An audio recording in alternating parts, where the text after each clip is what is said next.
Audiobooks for Everyone presents The Legend of Sleepy Hollow by Washington Irving.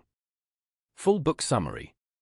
In the quiet, secluded glen of Sleepy Hollow, nestled deep within the hills of New York's Hudson Valley, time moved slowly and tales moved swiftly. Ghost stories were the true currency of the land, passed from neighbor to neighbor like cherished heirlooms. Of all the legends whispered beneath the creaking branches and drifting mist, none sent more shivers down spines than the tale of the Headless Horseman, the phantom of a Hessian soldier decapitated by a cannonball during the Revolutionary War, who rode forth by night in search of his missing head.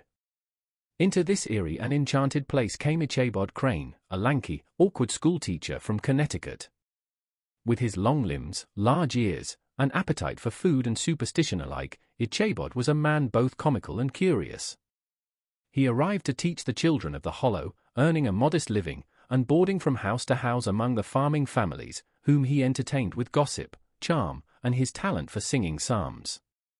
Ichabod was not a man of means, but he had a great appreciation for fine things, especially food, and especially women with rich fathers.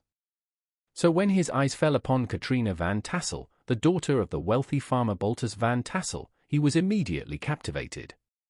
Katrina was beautiful, flirtatious, and the heiress to vast farmland and prosperous barns.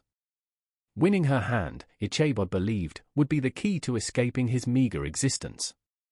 But Ichabod was not the only suitor. His rival was the formidable Brom Bones, a brawny, mischievous, and popular young man known for his strength and practical jokes. Brom was everything Ichabod was not: fearless, athletic, and confident. And where Ichabod used flattery and courtly manners, Brom used boldness and bravado.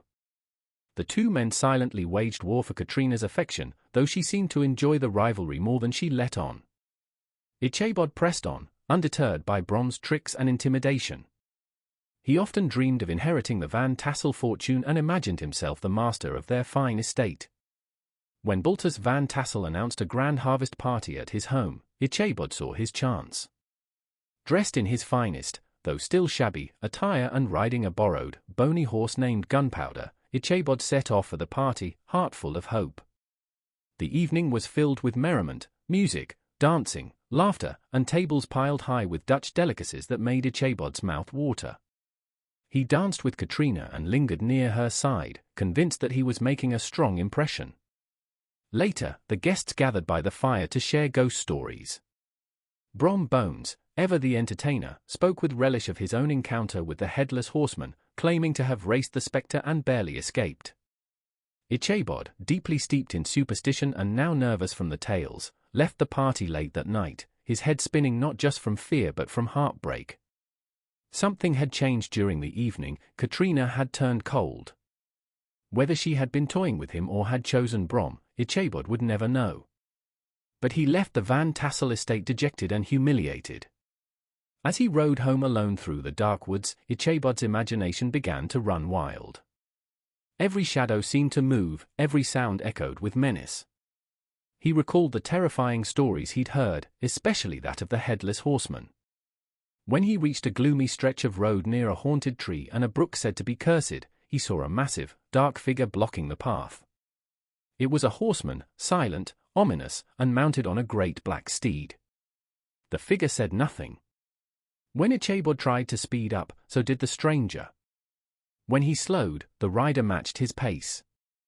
Then, as moonlight cut through the trees, Ichabod saw the most horrifying detail: the rider had no head. Instead, he carried it in his hand. What followed was a frantic chase through the woods. Ichabod kicked Gunpowder into a wild gallop, the Headless Horseman in relentless pursuit. They raced past gnarled trees and startled owls, through haunted glades and whispering winds. Ichabod's only hope was to reach the church bridge. Local legend said the ghost's power ended there. He reached the bridge, heart pounding, and for a moment thought he was safe. But as he looked back, the Headless Horseman rose in his stirrups and hurled his severed head directly at Ichabod. It struck him with a sickening thud, knocking him from his horse. Gunpowder galloped on, riderless. The next morning, Ichabod Crane had vanished. His horse was found grazing near his old schoolhouse, and beside the bridge lay a shattered pumpkin and the schoolmaster's hat. A search turned up no other clues. Some believed he had been spirited away by supernatural forces, while others claimed he had simply fled the area in shame after Katrina's rejection and Brom's ridicule. Years passed, and Brom Bones married Katrina.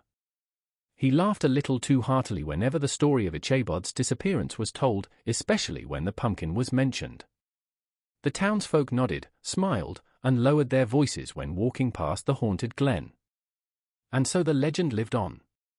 Some say the Headless Horseman still rides through Sleepy Hollow on dark nights, searching for his lost head, his cloak billowing behind him like mist. Others say it was Brom Bones all along, playing his final and most brilliant prank. But in a land where myth and reality blend like shadows at twilight, no one can ever be sure. All that remains certain is that Ichabod Crane, dreamer, schemer, and believer in ghosts, became one himself, forever a part of the strange and sleepy valley that bore witness to his fate. The end.